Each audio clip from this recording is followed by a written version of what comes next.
A very good morning and welcome to this edition of Yes 101 Visual Radio for the Newsfirst team. I'm Tinal Tilakaratna. Let's begin with a look at your headlines. Newsfirst headline.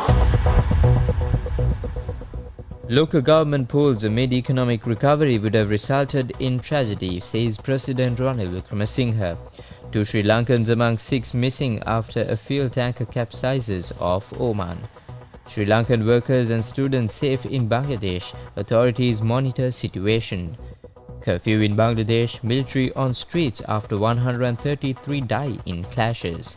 And in your sports, it's cricket. Sri Lanka dominate in Women's Asia Cup opener.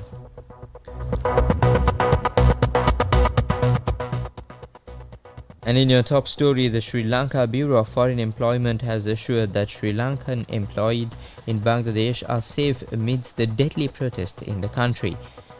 The Sri Lanka Bureau of Foreign Employment confirmed no Sri Lankan workers have been affected. It added that authorities will continue to closely monitor the conditions of nearly 3,000 Sri Lankans working there. Meanwhile, the Ministry of Foreign Affairs told Newsfirst that it is paying special attention to the safety of Sri Lankan students in Bangladeshi universities.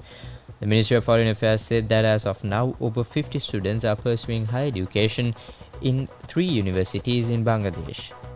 The Sri Lankan High Commissioner in Bangladesh has already contacted the students and their parents, providing them with safety instructions.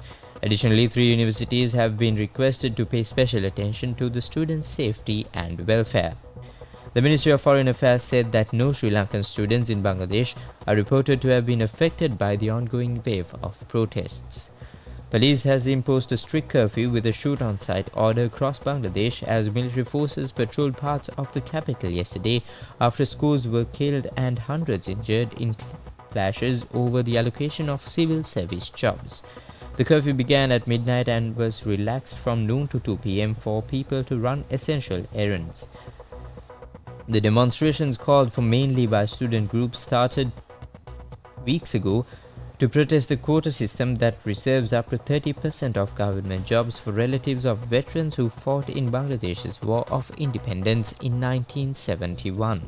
Foreign media reported that this week's violence has killed at least 133 people so far.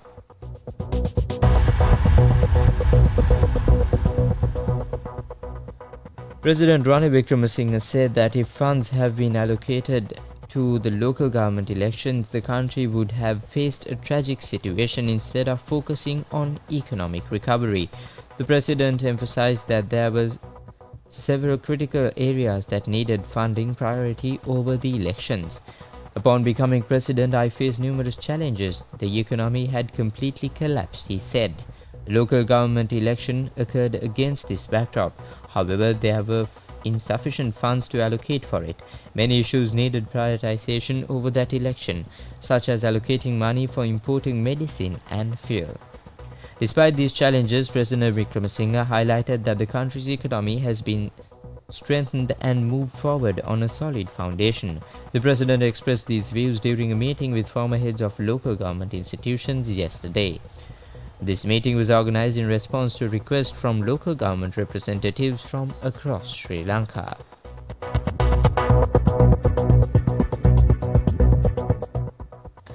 Search operations continue in the Oman Sea for 6 missing crew members, including 2 Sri Lankans, after an oil tanker capsized off Oman earlier this week. The Embassy of Sri Lanka in Oman said that search by air for the missing crew members have so far been unsuccessful. The Comoros-flagged oil tanker Prestige Falcon capsized off Oman on the 15th of July. Authorities said that 16 crew members were on board at that time, of which 9 have been rescued. 1 Sri Lankan was among those rescued, while 2 other Sri Lankan crew members still remain missing. Foreign media reports that a body has been recovered as well.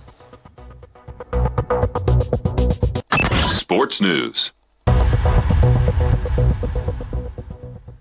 Sri Lanka, hosting the 2024 Asia Cup Women's Cricket Tournament, kicked off their campaign in style with a convincing win over Bangladesh in the first match.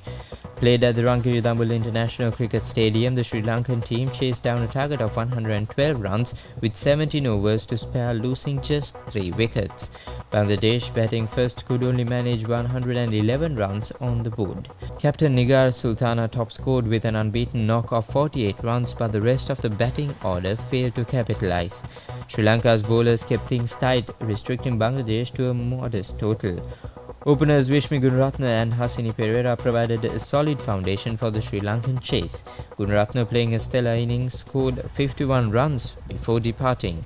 Harshita Samaravikrama chipped in with valuable 33 runs.